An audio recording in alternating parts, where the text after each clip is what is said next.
Hello, it's Joan Silva.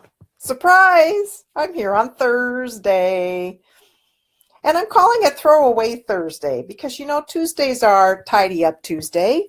And so, along that line, let's have Throwaway Thursday as well. So today's topic, by the way, I am Joan Silva at joansilva.com.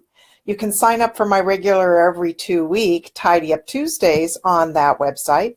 That site's changing rapidly. I'm revamping it. And so you'll be seeing my Tidy Up gang fairly soon as the header on that website. And so fun because Jet the Tidy Up Witch will be added to the array of my Tidy Up crew. They're so fun. Characters that have showed up in my life, Mr. Uppity Frog being the very first one. And he has weekly witticisms that he shares. And it just came as a download and realized he's part of my team, my gang, my crew of those who would love to participate in tidying up. So welcome, Barbara and Iris. Thank you for joining me. Today is, what do you want instead? So when you're talking about Throwaway Thursday, or like I normally do, Tidy Up Tuesday, what we normally think of is, I just need to get rid of this stuff. I have the pile, I have the packed stuff, my garage is too full. For us Californians, our garages are packed to the brim because we tend not to have attic space and we definitely don't have basements, earthquakes. And so our tendency is to pack our homes and our garages to the brim. Hey, Alice, thanks for coming. So one of the things that we have to look at is, what am I going to do about throwing out? Yeah, Throwaway Thursday. The thing is that we forget to look at how hard it can be. Let's talk about grieving when we let go of something. So it might be something quite silly for other people. When they look at the object or the pile or the thing and think, what is wrong with you? How come you can't let go of that? And they just don't know the emotional bond or tie we have to it. Someone sent me recently a short little clip video. And one of the things that, as part of this video, was that it was about when we call it mine, M-I-N-E, it's mine, and we have ownership, I own this, suddenly it is darned difficult to let it go because somehow it imbues us or the other person or both. So it reminds me a lot of, you have a whole array of coffee mugs. Let's just call it that. We'll use that as an example. And maybe one of them has a special saying on it from somebody. Could be our children gave it to us. Could be a parent gave it to us. Maybe it's got cats on it and we are cat lovers. Now, I'm a dog lover and a goat lover, so if someone gave me a dog or cat cup, a dog or goat cup, I might have trouble letting go because I've owned it and it has value to me. I can use it for my coffee, and I love dogs and goats. So, hey, got to keep that coffee mug. So my topic today, I purposely picked what do you want instead, because along with not really realizing that grief comes forth when we go to let go of something, even something very minor, very small, a lot of times because it has memorability to it, has an attachment to it, has a memory with it. And it could be something as simple as a simple piece of paper. It's just a piece of paper, and yet there's something on it that's so valuable to you. No one else can actually choose that for you. So you have to ask yourself, am I ready to take a deep breath and look at the deeper grieving, sadness, loss behind that thing, that object. And once I sit with that, often I can go, oh, I get it. That's what it is. Now I'll let it go. Now that doesn't mean that the thing isn't valuable elsewhere. It could be valuable to someone else. So somebody was mentioning that they had a fondue pot and they loved to do fondue with their family. It was a family tradition many years ago. And this gentleman happens to be in his probably 50s, maybe 40s or 50s. And here's this fondue pot that was down from generation from his mother. He just couldn't get rid of it. It had such memory to him. And once he acknowledged, oh, that's why the thing sat in the cabinet and didn't get used, gathering dust. So then he could acknowledge and sit with the grieving, the loss, the memory, and then let it go. Now, I don't know whether or not that pot was usable by others. Have no idea. It could have been in really bad shape. Have no idea. So please know when I say move it on, throw it out, that doesn't necessarily mean we're putting it in a landfill. Although I will warn you that you hang on to it long enough and you become what I call nose blind. You know, you can't smell the smell, and vision blind to the thing after a number of days, and that's usually only about 3 weeks, and then we just don't see it. So we could put it in a bag. Somebody told me a story today about this. They bought all these books, had them in a big bag in their closet, totally forgot they had them, and it wasn't until she went to move out of her house years later, and here's this bag with brand new books, and she loved books, a couple $100 worth of books in this bag, that she was so embarrassed to realize that she had never even remembered them, let alone read them. And by the way, books have that. We like to just have the book. And if we haven't read it, maybe simply having owned the book for a period of time is all you needed. And now pass it on to someone else to enjoy the reading of it. So let me say hello to a few more of you. Say, oh, Nora and Suzanne and Marie. Marie, you had a comment. So true. Give it to someone that would really enjoy it. Exactly.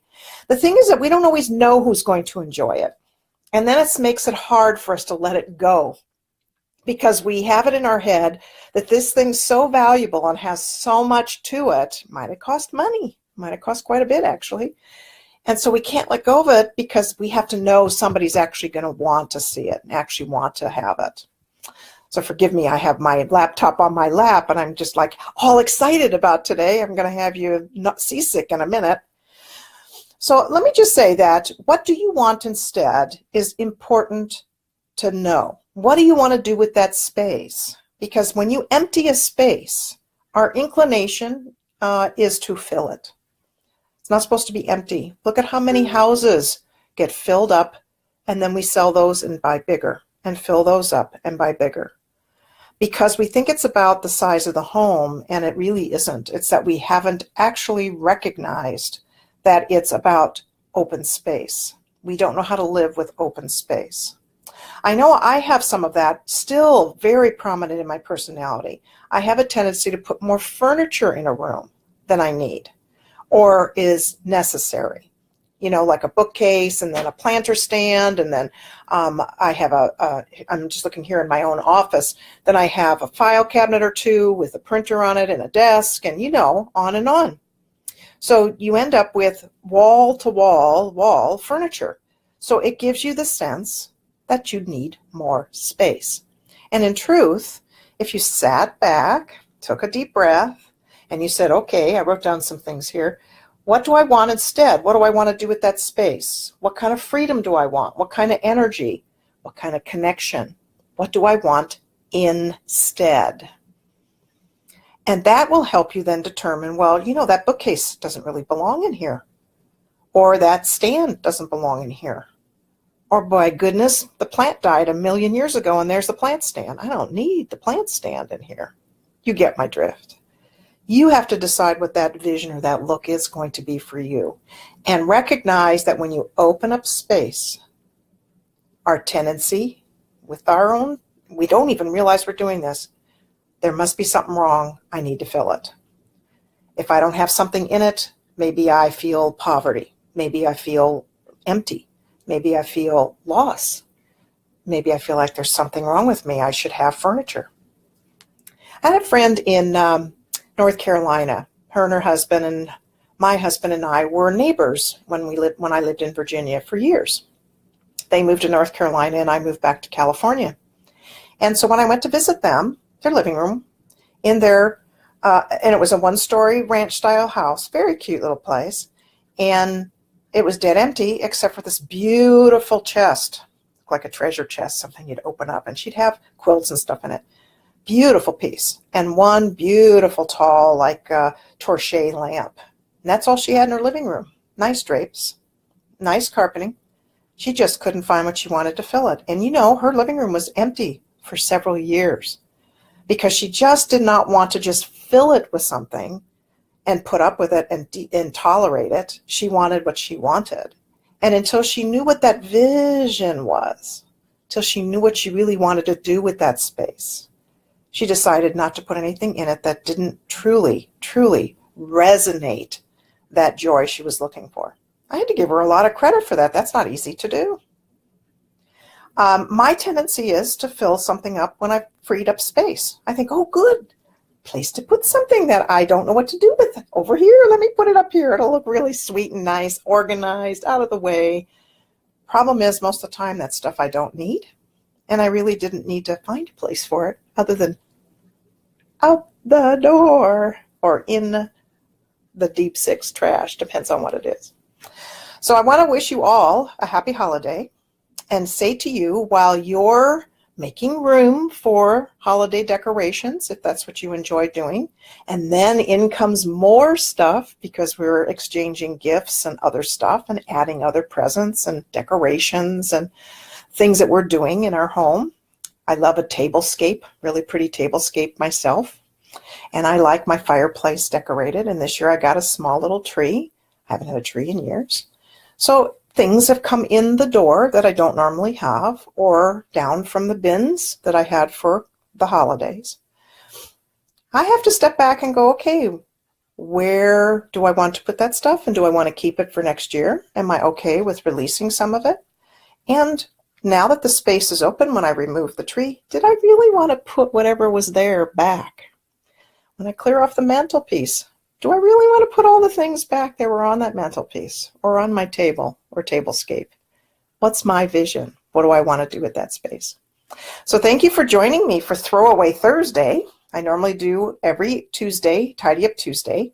I will share with you that my elder dog was not feeling well this past Tuesday, and we were at the vet.